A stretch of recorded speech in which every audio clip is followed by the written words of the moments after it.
সকলোৱে মোক কৈছিলে যে আমি 1 লাখ কেনেকে দিব পাৰিম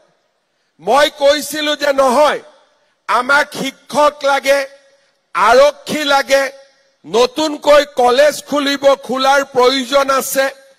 আৰু আমি 5 বছৰত 1 লাখ নিযুক্তি আমি দিম বিধানসভাত প্ৰত্যেকবাৰে বিৰোধী পক্ষই মোক সহজ ভাষাত টানা মাৰা আৰম্ভ কৰিছিলে যে 1 লাখ নিযুক্তি কেতিয়া হ'ব এতিয়া নকয় কাৰণ এতিয়া 1 লাখ নিযুক্তি গৈ 1,26,000 হ'ল আৰু আজি নতুনকৈ 8,000 যোগ দিব অসমত কোনেও ভবা নাছিল যে 1,26,000 নিযুক্তি হ'ব আজি 8,000 যোগ কৰি দিও 1,34,000 আজি দিনটোত আমি নিযুক্তি সম্পূৰ্ণ কৰিম আৰু এটাও হাইকোৰ্ট কেছ নাই কতো গোচৰ নাই কতো কোনো কেছ নাই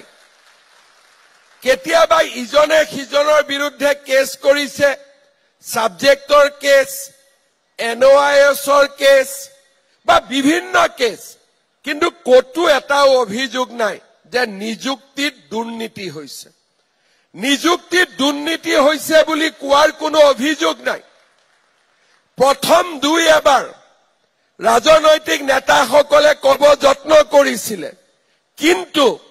প্ৰত্যেকটো নিযুক্তি এনেকে আমি মুকলি আকাশৰ তলত দিছিলো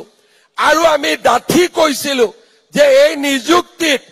কোনো মন্ত্ৰীৰ খুলখালি একো নাই কোনো মন্ত্ৰীৰ ভায়েকো নাই কোনো বিধায়কৰ ঘৈণীয়েকো নাই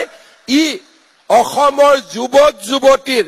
মেধা শক্তিৰ এক উৎসৱ